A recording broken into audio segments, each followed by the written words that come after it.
Welcome to the first podcast of the Baydoun Hack Podcast. And our first guest for this amazing topic, Code of Ethics, is Farhan Safi himself. Thank you so much for inviting me over.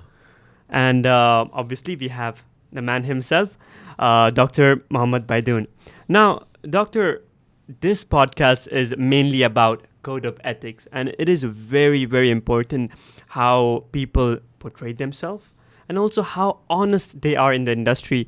Let's start with you, and why don't you tell us that how important ethic is, and what should people do, and what do you preach about ethics? Look, ethics is a very tricky topic because you will find many corporations and individuals claiming that they have high ethical standards and claiming that they have a kind of social responsibility program or standards, like sustainability, like being honest, like distributing help to the poor. But usually, in many cases, you will find those are coming part of an agenda and they are part of a bigger financial plan, actually. Because let's take the example of the term sustainability is pretty much popular over the last, let's say, 10 to 15 years. So see a lot of corporations are moving into that direction, not because they believe in it, but just it's because it's popular, it can bring them more business. However, 30, 40 years ago, it was hated by everyone in every single industry. Also, at the level of the individual, it's extremely essential for someone to understand what are his boundaries. If you have no boundaries, you are back to being part of a jungle. Actually, you're not going to have a respect to yourself as a human being. The moment you define yourself, you need to define your character. And a character is defined predominantly by the boundaries you set for this character. And those boundaries are driven by your code of ethics. Let me give you like a more concrete example. Particularly in the real estate industry, obviously the amount of money flow is very high. It's a very much cash intense industry. And the room for corruption is very high across the board, whether that's on the development side, contracting, sales, it's all there. However, if you are someone that's unethical, first of all, I believe you're going to look down to yourself, which is the most important thing. Second, even your success in the industry will be short term. You can have immediate success, make immediate profit, and then you will be burned in absolutely no time and you're going to disappear from the industry. Give you one of the examples that happened with me when I was a young guy, in my early 20s. I graduated from the School of Architecture. I had number one ranking. I was like very proud of myself. I would say also even a bit arrogant. And a guy approached me. This guy, he was a head of a bank. And he told me, you know what, you are super talented. You have a high ranking, number one ranking on your promotion. I'd like to establish a business with you, a contracting business / consultancy. To me, it was a dream. I was coming out of the college and have my own business on the spot. Like, it's every fresh graduate dream. So I ventured with him because I was unexperienced, like I did not even question the intention behind this. Then I discovered that this guy is married to a woman from a big family. Her family, they have access to connections so he can get business. And when we prepared our first financial proposal for the very first job, he asked me to inflate the prices, which is against all the code of ethics in the development industry, because when you go for a consultancy offer, you need to decline, you need to declare to the customer, that's my fees, the contractor fees is Y, and for me, for supervising him, I need X amount of money or X percentage. You have to be clear from day one.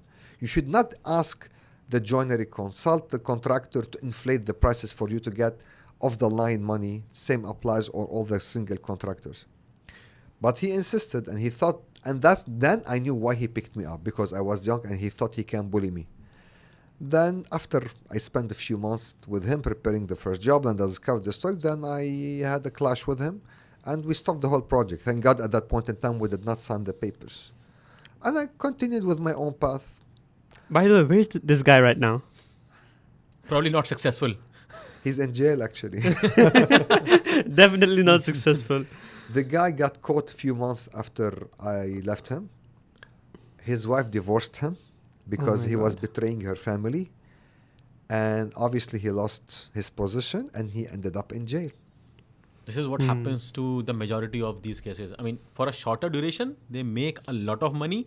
But when you look back at them after 5 years, after 10 years, you find them, they are nowhere. And all the money that they have earned using unethical things, that money does not last.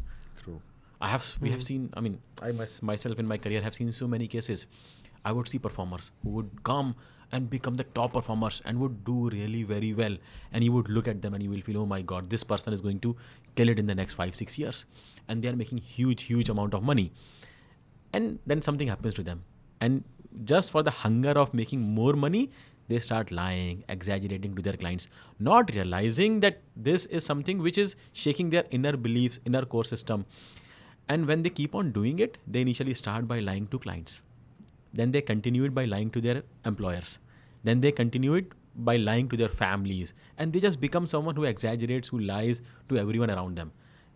You do that for 5 years, you are left without a job, without a family, and without a career. 100%. Particularly when it comes to sales, lying is easier, because when it comes to the development side, there are also many technical aspects interrelated, and you are dealing with multiple professionals. So it's going to be like lying is a possibility, but let's say it's a bit more tricky.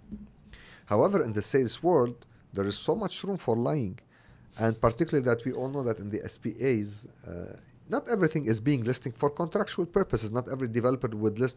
It's not like not every developer. Every developer wouldn't give you a super detailed specification sheet in his contract, because particularly in Dubai, if there is one item that you don't meet, then the whole contract will be void, and no one wants to put himself in that legal risk. So you find salespeople lying. I've seen insane cases of lying. But eventually, as you said, those guys get burned and they are out of job, out of industry in no time. You know, I know of a very interesting case of how this happened. So there was a big project in Dubai next to a lagoon, and they had building numbers on top of it, and those were chits that you could remove. So he had a client who wanted to buy a lagoon facing apartment, and they were all sold out. What this person did was he removed the chit from a non-lagoon facing building and moved it to a lagoon facing building, and he said, oh, see, this is the building that I'm pitching you, and see, this is the unit number, and this is facing the lagoon. Wow. And he sold a unit. So there are too many cases like this. In fact, the most interesting lie that has been told in Dubai real estate, you know what that is? What? I don't know if you can put that on the podcast. It's about DTP. These 4 towers, they rotate. I know this story. In the morning, you will have the creek view. In the evening, you will have Burj Khalifa view. I mean, to a certain extent, I think brokers are lying, but even the clients, do your due diligence. Do you really think that, if someone will tell you, for example, this is a carrot when it's an apple, should you really believe it? Well, I agree with you to some extent, but on the other side, when you're dealing with a professional, like when you're going to a medical doctor and you have a case, you go to him because you are putting your life in his hands. So you need to trust him, and he needs to up to that trust. If he's not up to that trust, then it's his fault. Now, you have to protect yourself, do your due diligence, but eventually it's definitely the fault of the service provider not being honest. 3,000%. By the way, doctor, just one thing.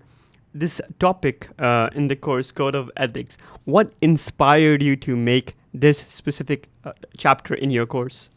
Look, people, when they see me on social media and they see me in real life, by nature, I'm a very much driven person, and I'm gonna dare to say I'm aggressive. So I push and I push and I push to make things happen, and I push to make things happen in a record time. Some people wouldn't understand that I do all of that, but still I have boundaries. They would assume that he's gonna absolutely not shy away from using any weapon or doing anything to achieve his goal. That's true within the boundary of my code of ethics. I will never do anything beyond my code of ethics for multiple reasons. One of them, I'm a very professional person, obviously. Second thing, I'm a person that believes in karma and in energy. So basically, when you start spreading negative attitude in the world, and by lying and by doing stuff that are unethical, the world will speak back to you in the same language and it's going to come back to you. However, if you are someone that's ethical, even if you get hit on the short term, I promise you on the long run, you will be the winner. And I'll Agree. give you a very interesting example. I mean, you look at all the successful people around you, let's say who have been successful by the ethical means and the unethical means, and you make a sample set of them. And when you look and you will judge whether they are happy, whether they are content, where they are fulfilled with their lives, you will see the majority of these people who are happy, who are happy, content, and fulfilled with their lives, they are ethical ones. And the ones who are unethical, they have that hole inside them. They're always chasing the materialistic thing, the money, and that hole is never filled. And they, even when they are really, really successful, even when they have all the money they wanted, they would always be unfulfilled and depressed. That's true. By the way, you always preach being ethical, being honest, no matter what, right? But personally, what inspired you to preach this and preach specifically ethics and being honest? Because listen, you could have been anyone and you could have just lied and said, you could have still made a successful company, but what made you preach ethics? Because in the end, I know I'm going to die and I'm going to be judged for all the actions I do. So I have been raised that way by my mother, who has always told me that, your life is going to end and there is going to be a judgment day, wherein every single thing, every single good deed that you have done and every single bad deed that you have done. So in Quran, there is an ayah that if even an atom worth of good deed, it will be brought back on the day of judgment, and even an atom worth of bad deed will be brought back on the day of judgment. So when you always have that in mind, as doctor said, he believes in karma and higher energy. I believe in Almighty, and I believe that. I mean, the reason people lie is because they feel they can get away with it. But when you believe in karma or higher energy or Almighty, you know that you can never get away with lying. So you are always conscious. So I feel that is a big part of people being, not the entire part, but it's a big part of a lot of people being ethical. He's 100% right, and let me build on this actually, because he mentioned something. I'm gonna connect his last two arguments. He said that from one side, people that are usually lies and go the unethical way, they are void, and they try to fill that void with materialistic stuff, which is surprisingly, you could see that immediately on social media. Like we know who are the people that would lie and would go the unethical way in the industry. It's a small industry. So you would see those in particular trying to, show off the cars, the watches, I don't know, that the flagrant life. Look, also like many people are already doing very well in the real estate industry, and you will never see them showing off. The best example is Farhan, honestly. I give that to him. He's successful. He has one of the biggest real estate agencies. He's already made it to the top 10 agents in Damak. He's part of the billion dirham table of Damak. And you would see him, like, all of his content, the way he dresses, like, he never, ever shows one single glimpse of wealth show-off. Although, obviously, he's doing very well. And there are other people, but honestly, he's one of the best examples I could ever think of here in the real estate industry. That's from one side. From the other side, you would see people that don't believe in an upper power, Almighty, or in, let's say, an upper power. They will feel that there is no end for this tour. There is no end for this game. And actually, the end is here. They are at the end. And they want to make the best out of that. And once they have this particular mindset, they'll try to go aggressive on consuming anything that around them in order for them to feel, you know what, I'm maximizing my time here. However, if someone believes that there is, after this end, there is another life, he's going to be more chilled. He knows that that's a journey, that's not the destination, and he's going to deal with it accordingly. And surprisingly, you're going to find him more calm, more happy, more self-content, way more self-confident, and you will see him like he has way less interest in all of those flashy materialistic stuff. So first of all, I'm deeply humbled by it. And in short, let's say if you were to categorize these people, you could categorize them, apart from ethical and ethical, into two categories: givers and takers. The unethical people are takers. They always want to take something from the client, from you, from their bosses. They always believe in taking. They become voracious consumers. They try to consume, and it makes a hole inside them which is never satisfied. And then there are the people who are givers, and they never have that hole inside them because they are always giving, helping people, and when the feeling that you get out of helping people or building people or improving or changing someone's life is the kind of chemicals it releases in your body. So you have 4 major chemicals. You have dopamine, which is related to consumption. You have serotonin, Yeah, serotonin. yeah, something like this, which is related to, and oxytocin. These are the 2 chemicals which are related to your good well-being. And then there is cortisol, which is related to your feeling of depression, your feeling of anxiety, and a lot of this. When you are a taker, you are just giving yourself one high after the other. It's all about one dopamine, and then the next dopamine, and then the next dopamine. Oh, the next sale, the next commission coming and hitting into your account. Commission, money, dopamine. But if you look at all the studies that have been done on happiness, they are not related to dopamine. They are related to oxytocin. Oxytocin is the chemical which is released in your brain when you build human connections, when you connect with people on a deeper level, when you help others. And that is a sustainable, more long-term chemical, and the more of it is secreted inside your brain, the happier your life is. 3,000%. Actually, surprisingly, we've done a study recently on the behavior of luxury buyers in the world.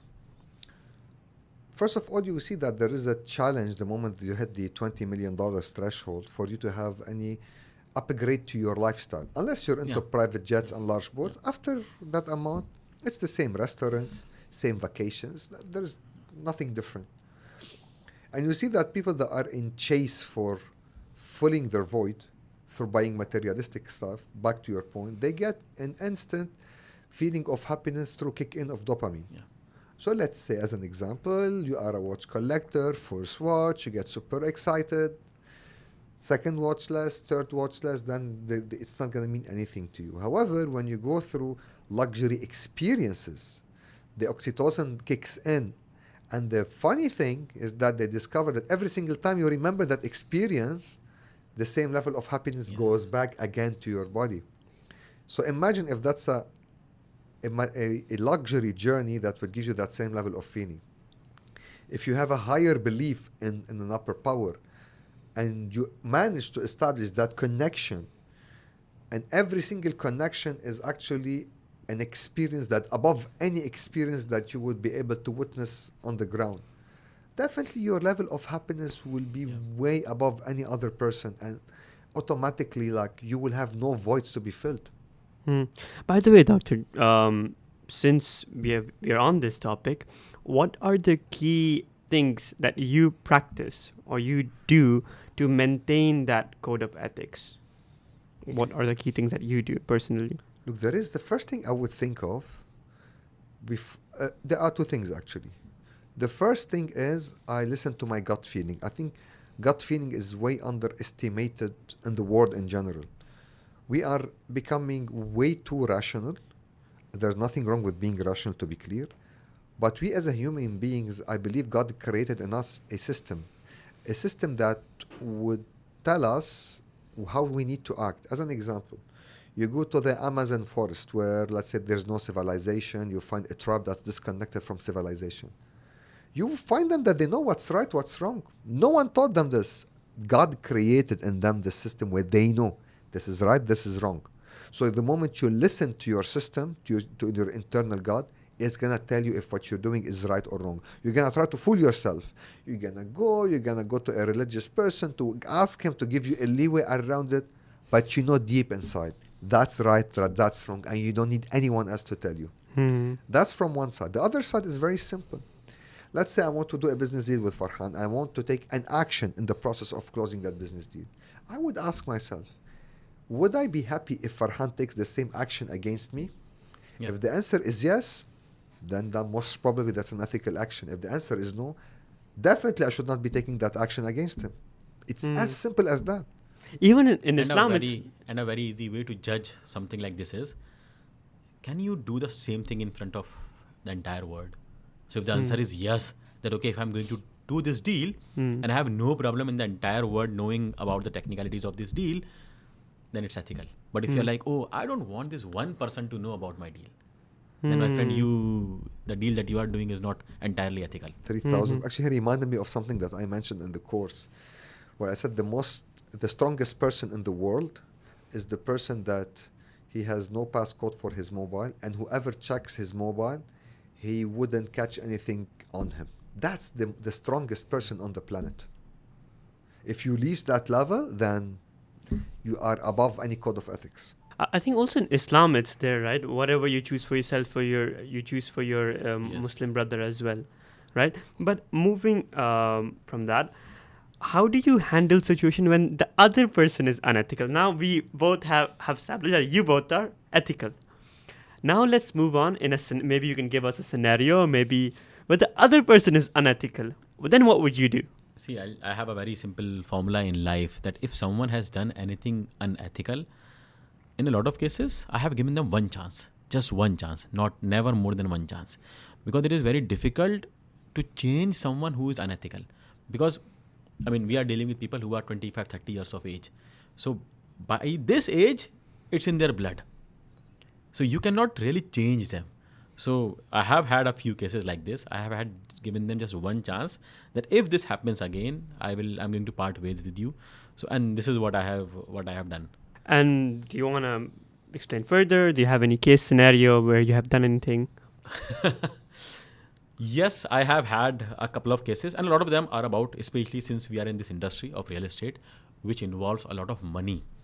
And these people, once they are into sales, they become very good at earning clients' trust. And when they earn clients' trust, clients have no problem in transferring them money. And my simple funda is, even if you take a single dirham out of clients' money, which is transferred to you, whether it's 1 dirham or 1 million dirhams, you are an unethical person.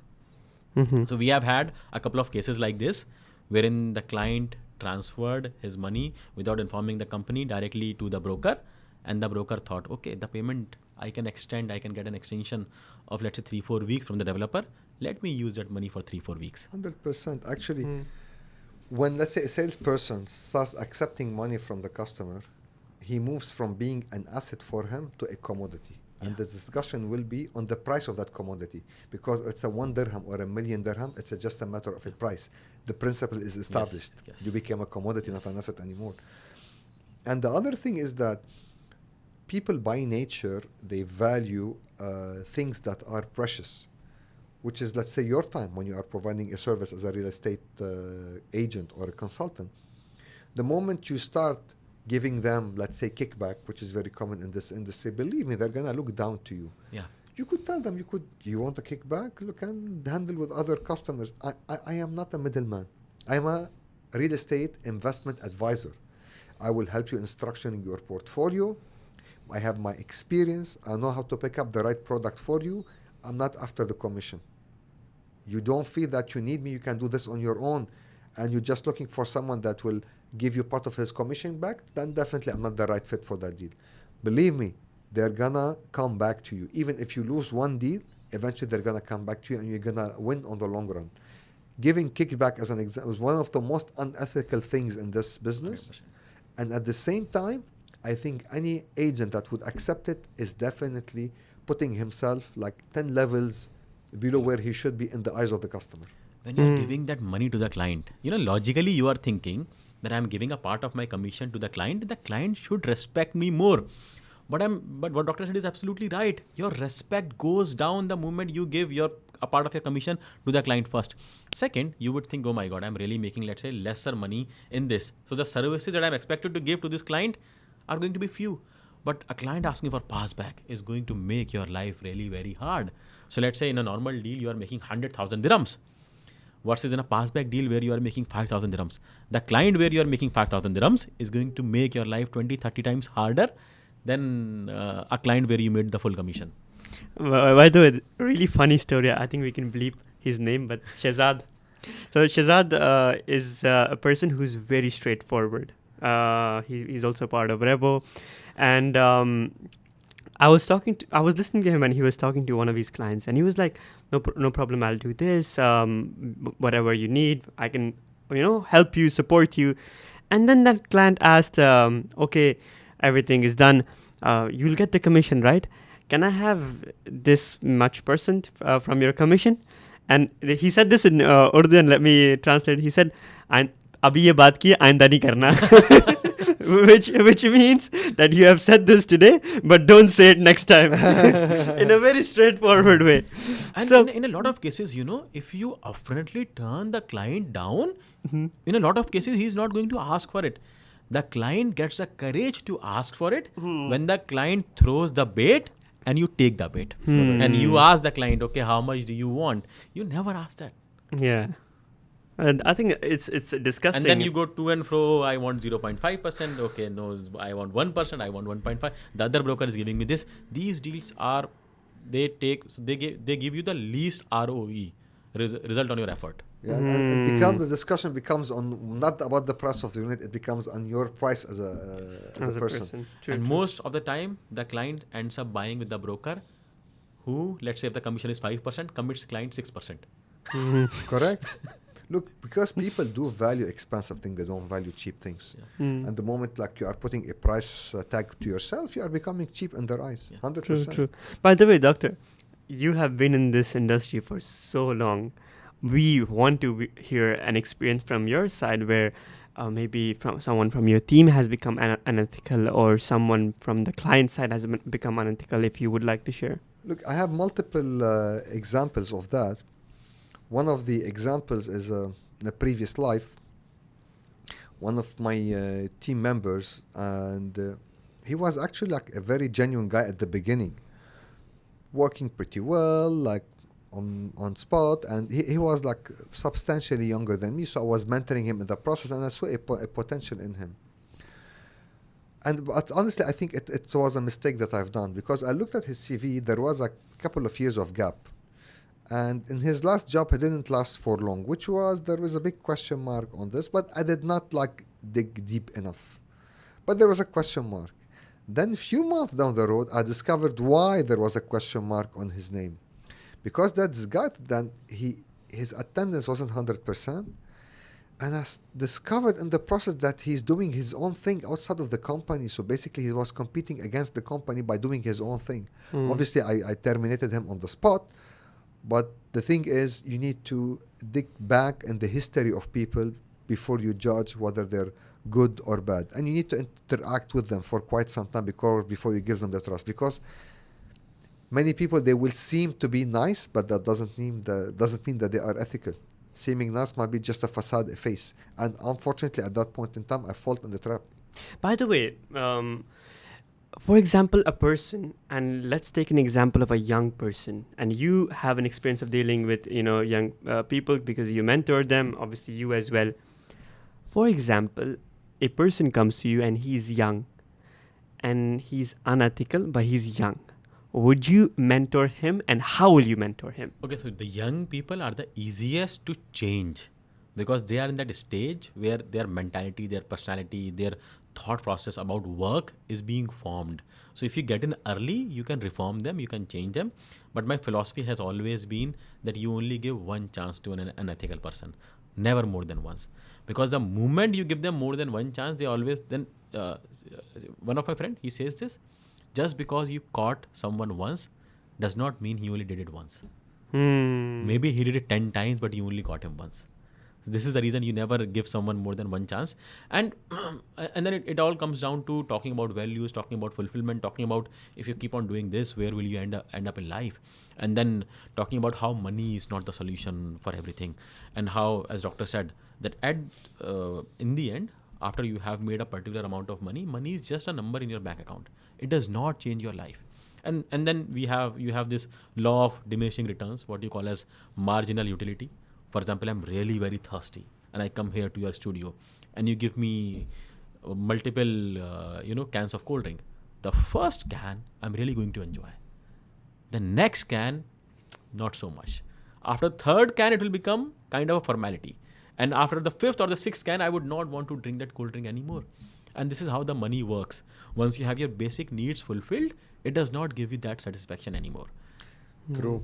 And I think two things I would use, and particularly when you're having a serious business deal, is discussing money at the beginning of the relation or traveling with that person. Because I discovered a lot about the people from these two experiences. I give you one of the examples. Obviously, I'm not I'm not going to mention the territory nor the name because this is a very big one. I was handling a project in one of the countries here in the Middle East, and the mistake was we did not discuss with the authorities the financial proposal at the beginning. We had multiple trips. We discussed the technicalities, the design, the proposal, all the deliverables, everything. Then after like a month of work and due diligence, so we invested like a month, this is where we're discussing the financial part. And then that guy from the municipality, he was a very senior guy. He asked us to add 10 next to our fees. We take the fees that we requested, but the balance he takes it. Could you imagine? Like we take 10%, he takes 90%.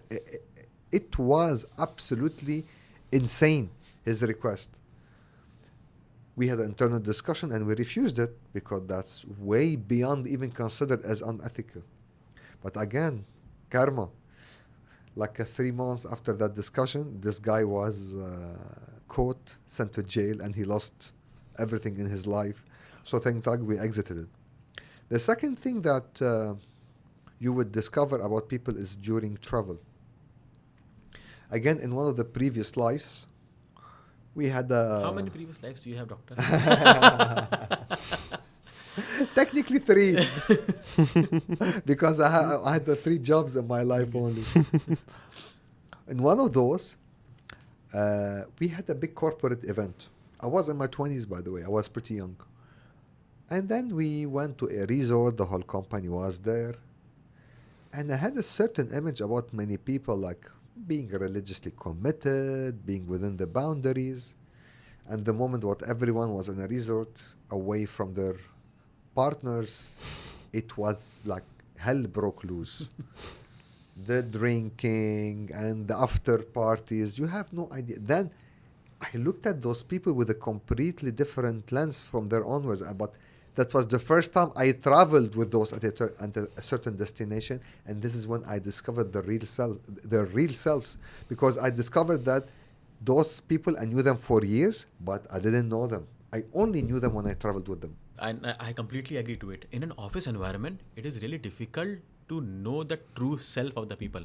But when you travel or you play sports with them, that's where their inner self actually comes out. And obviously, we play sports every Saturday at Revo. And the idea behind that is, first, it takes away a lot of stress. Second, it's a team building activity. Third, you can judge someone a lot on how much efforts and commitment is he putting in the sport he does not know. Correct.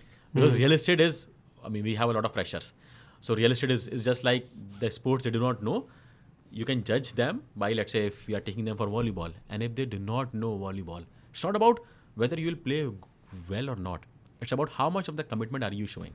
So if you're someone who does not know volleyball, but is putting in a lot of efforts in volleyball, I know as a matter of fact, you're going to do the same in real estate. 100%. And by the way, there is one thing that just came to my mind, which is very essential when it comes to code of ethics, how it could be actually a business advantage. And I'm not sure, Farhan, you reflect on that. I've discovered something that when you are an ethical person, you are perceived as a nice person in general. The problem in this world that people would confuse sometimes kindness with weakness. Yeah. So people would assume that they can step on your toe because you seem to be nice, and in their head you are weak. But being a strong person and a kind at the same time, and then people will dare to show their real selves at that moment in time. And this is where you can show your strength and take them by surprise. And this is where you're going to put them in their place once and for all. I believe also that would give you a major advantage, because then the element of surprise will pay to your side, in addition to being ethical and doing the right thing. You're absolutely right with this. A lot of times, just because people are ethical, they are nice, they are taken off as someone who is weak. And this is where I feel these people, they have to draw a very important line. That just because I'm ethical, just because I'm nice, does not mean I'm weak and you can walk all over me. Because generally the unethical people, they like to walk all over, or they like to dominate the ethical ones. And they are the ones who wants to be in the driving seat of the communication or of the deal or of the company. So it is very important for ethical people to not only be ethical, but also draw that line that not only I'm going to be ethical, but I'm not even going to allow you to be unethical in front of me. 100%. And I think the trick how to manage unethicality in the business concept lies in two fronts, in my humble view. The first is to stay calm, to be emotionally in control, because the game that they usually play against you is they try to provoke you for you to show your, let's say, your angry side, and this is where you lose control. Staying in control is very essential. This is when you control the game. The moment you control the game, then you need to measure your moves. Like, it's for me, it's like the difference between Manny Pacquiao and Floyd Mayweather in boxing. Manny Pacquiao is a brawler. He throws a volume of punches. He's a very entertaining fighter. Among the best, but he's not the best. The best is Floyd Mayweather. Why? Because he's a sniper. He picks up his shots. He knows how to make the moves at the right time. He doesn't throw many punches, but his punches, their landing rate is very high. The same applies in the business context. Stay calm. Let them throw all the punches that they have. The more move they make, the more room for error that they will make. And this is where you pick up the right moment and the right time, and you throw your lethal punch and you put them to ground. Doctor, one more thing. Same question that I asked Farhan. Same question goes to you. If an unethical person comes, how can you mentor them, and how can your course help them? First of all, younger people are easier to mentor, but I believe any person can change at any point in time. It's harder at a later age, but it's not impossible. And you will see many people that they have changed when they have life-changing events, like someone close to them that has passed away. They passed through a certain experience, God forbid, any kind of, let's say, disease. Those are life-changing experiences that would change people for good. The thing that they will realize in my course is that they will be protecting themselves by being ethical, and then they will be giving themselves the opportunity to be more successful by getting the respect of other people and getting business advantage by being trustworthy, being emotionally in control, identifying when they need to make the right move at the right time, and how they can spot unethical people and they know how to manage them. All of those techniques they will learn it from the course, and then I believe that's going to give them a better chance in success. So even if they don't believe of anything that's ultimate or in karma or in energy, if just they believe in the money, still that course is going to give them the right tools that will convince them that being ethical will be part of their arsenal that's essential for them to succeed in life. I mean, you look at the top performers in any industry, you would always see the ethical ones are better performers over a longer duration. So if you're, let's say, judging someone over a period of 3 months, 6 months, or up to a 1 year, you may see in that 1 year, oh my God, this unethical person is doing really well. You give it 5 years, you give it 10 years. An ethical person is always building better relationships, is always doing more sales, and is always taking more money home in a longer duration than an unethical person. By the way, let's talk about, and this is one of the last questions, and I'll ask both of you. Let's go with Farhan first. A mindset, a winner's mindset. Can you describe a winner's mindset from your perspective? What's a winner's mindset when it comes to when he's doing all of these? So about ethics or about... No, mindset in general. What mindset should he have? In general. I'm thinking how to, cram down 10 No, minutes take of your time. information in 30 seconds. See, so first, ethics we have always talked about. Second, a winner's mindset needs to be persistent. So no matter what you do in life, you will always go through failures. It is not about, in the Rocky movie you have seen, it is not about how many punches you can throw. It is about how many punches you can take and keep moving forward and keep going forward. So first, you need to have that persistent mindset. Second, you need to have that learner's attitude. And I believe it in this a lot, that the moment you think, oh my God, I'm the best leader or I'm the best salesperson, is the moment your decline will start. You always have to be a lifelong student, someone who always knows that he has shortcomings and he has to improve on these shortcomings, and he's a work in progress. You're never finished. In life, as long as you are in sales or in leadership, you are always a work in progress. So first, ethics we have already covered. Being someone who can take all the punches and keep on going, someone Resilient. who is resilient, someone who is a learner, and most important, the third, someone who is passionate about what he is doing. So, I mean, let's say if I were to make it an equation, it will be passion multiplied by, let's say, skill set plus being resilient plus all the other things. All of that is multiplied by passion. So if let's say if someone who is, let's say, X amount of passionate, the result that he will produce versus someone who is twice more passionate than this person having the same amount of skill set, this person is going to give in more results. So passion about what you do. Of all the top performers that I have in real estate, the performers are the ones who are really passionate about what they are doing. They are not in it for money. They are passionate about helping people. They are passionate about closing more deals. They are passionate about reaching out to as many people as they can, helping as many people, building brands, a lot of these things. So passion is the third and most important thing. What's a winner's mindset for you? For me, a winner needs to have a game plan. That's what makes a person successful. But how to define a game plan? First, he needs to identify his objectives as a person. Is his objective to make the maximum amount of money? Is it his objective to do what's his passion, what he loves in life? Is his passion, let's say, to have as much free time as possible to practice his hobbies? He needs to define what's his objective. Because based on that objective, the plan will change. So let's say, as an example, his aim is to make the maximum amount of money. Then people will not like this, but it's not necessary that he's going to pick up the thing that he's most passionate about. What I would do, I would map my context. Within my context, what are the aspects in which I have an advantage? And be very honest with yourselves. I know that many people will like to take assessment and feedback from other people, but the only person that really knows you is yourself. You know deep inside what are your areas of weakness and strength. So start with your areas of weakness, of strength, and identify which businesses, which industries you could work on. And what are the elements of success around you? Who are the people that you know? What are the connections? What's your skill set in which you're really good at that would help you in achieving that goal, or would mix and match properly with that goal? And if not, then maybe you need to change the goal to mix and match with your elements of success. And the process, as you said, life is an ongoing process, and learning is a never-ending process. You need to keep learning, and the target is very clear in my head. Always enhance your areas of strength and try to eliminate your areas of weakness. As an example for me, now you see me how I speak English in a lecture now, like if it's my native language. 20 years ago, my English was super bad, by the way, because I'm French educated.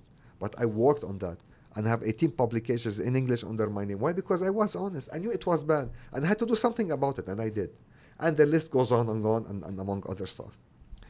In addition to all of that, once you put a plan and you work on it, don't fall in love with the plan. Yeah. That's a big problem, because people would put a plan, I'm gonna execute my plan no matter what. Never get married to the plan. Exactly. Because the plan is defined and dictated and influenced by the contextual factors. Yeah.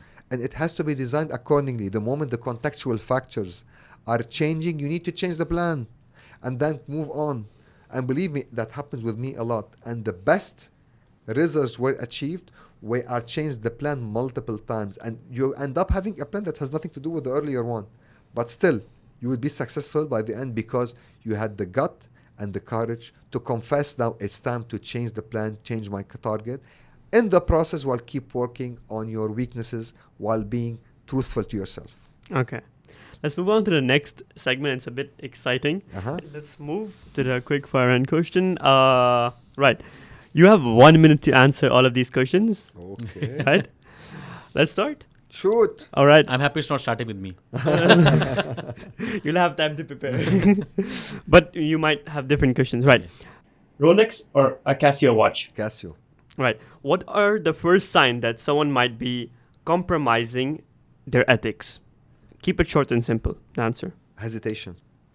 How do you recommend handling a client who is being dishonest? Just dismiss him. All right. The next one. Can ethical behavior actually boost your sales or client retention? 3000%. Okay. What's a common misconception about ethics in real estate? Common misconception is that if the information is not being put as part of the contract, then you can say whatever you want. That's a major misconception. You have to be truthful, even for information that's not part of the legal documents. Demak or Imar? Damak, of course. All right. How do you stay updated with the latest ethical guidelines and regulations in the industry? I keep reading continuously, and all of that has been summarized as part of my course. Okay. What's a simple daily practice that you do to maintain ethical standards? Praying and meditation. Range Rover or BMW? Range Rover. Okay. Is there a mentor or a role model whose ethical approach you admire the most? The Prophet Muhammad. Sallallahu Alaihi Wasallam. Amazing. How should an agent respond if their if they witness unethical behavior in their workplace? How should they respond? They need to just move to the next one. They should not you cannot change it. So move on. Right. Lebanese food or Western food? Although I'm Lebanese, but I like the Western food more. Right. Let's move on to Farhan Safi. Now, Demak or Imar? It depends on what the client wants. No, but you can choose one. Okay, if I am the client, again, it depends on the prices. Also, if you were to give me 2 projects, then I'll be able to better give you an answer. Okay, Demak Hills or what's the place Arabian name? Ranches Arabian Ranches 3. Damak Hills. Okay. I hope we don't get a strike or something. What are the first signs that you see in someone who's being unethical? See, you always have to see how they are treating the people who cannot do anything for them. So how they are treating the office help. If they are going to the restaurant, how they are treating the waiters. How are they generally treating the people who cannot do anything for them is the way you can really differentiate. How will you handle if your team leader is unethical? I'll fire them. I'll give them a chance, but team leader, yeah. What's the common misconception about ethics in real estate? That if you are ethical, you will make less money. The biggest misconception. I'm telling you out of experience of leading so many people that being ethical always makes you more money. What's a simple daily practice that you do to maintain high ethical standards? I mean, I don't have any daily practice which will help me have the high ethical standards. Just that you have the remembrance of God and you know that He is watching, and everything that you do or say, you're going to be held accountable. I think for that's that. the best practice anyone can do. A Range Rover or BMW? BMW. Not because I love a car, just that I have a BMW. Yeah. Right. A smartwatch or a Rolex watch? Smartwatch. Okay. And dining out with your family or dining out with Revo with your colleagues. Yeah. As long as you do not put it on YouTube, colleagues. I think that's where we ended. Farhan, first of all, I'd like to thank you for your kind support. Thank you for inviting me over. And for being vital in preparation for the course. For those who don't know, Farhan was part of the group that was giving me feedback on how to enhance the course and how to put the final touches on it. And he never shied away from hiding any feedback. Thank you for allowing me to do it. And thank you very much. That's a small gesture for me, like as a gesture of appreciation for your effort.